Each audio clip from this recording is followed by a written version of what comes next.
Assalamualaikum warahmatullahi wabarakatuh.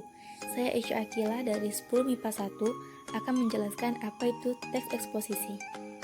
Teks eksposisi adalah teks atau paragraf atau karangan yang terkandung sejumlah informasi dan pengetahuan yang disajikan secara singkat, padat, dan akurat.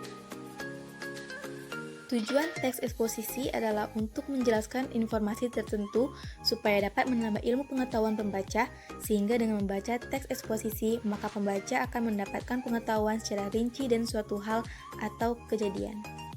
Berikut struktur teks eksposisi, ada judul, pernyataan umum atau tesis, argumentasi atau alasan, dan penegasan ulang pendapat atau simpulan.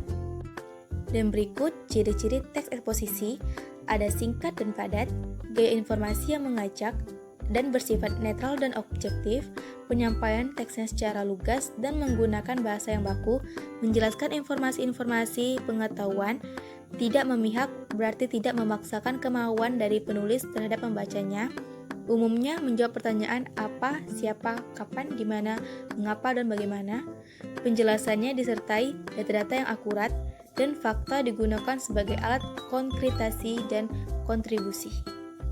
Dan berikut unsur kaidah penulisan teks eksposisi, ada menentukan topik yang akan disajikan, menentukan tujuan eksposisi, memilih data yang sesuai dengan tema, membuat kerangka karangan, pembahasan dengan mengembangkan kerangka karangan, membuat simpulan. Berikut unsur kebahasaan teks eksposisi, ada pronomina yang artinya pronomina atau kata ganti adalah jenis kata yang menggantikan nomina atau frasa atau nomina. Pronomina dapat diklasifikasikan menjadi dua macam, yaitu pronomina persona dan pronomina non-persona. Yang kedua ada nomina dan verba. Nomina adalah kata benda, merupakan kata yang mengacu pada benda, baik nyata maupun abstrak. Dan keduanya ada verba atau kata kerja, merupakan kata yang mengandung makna dasar, perbuatan, proses, atau keadaan yang bukan sifat. Dan yang terakhir ada konjungsi, yaitu kata penghubung, contohnya pada kenyataan kemudian lebih lanjut. Untuk memperkuat argumentasi, kata hubung atau konjungsi dapat dimanfaatkan. Sekian dari saya, lebih kurang mohon maaf.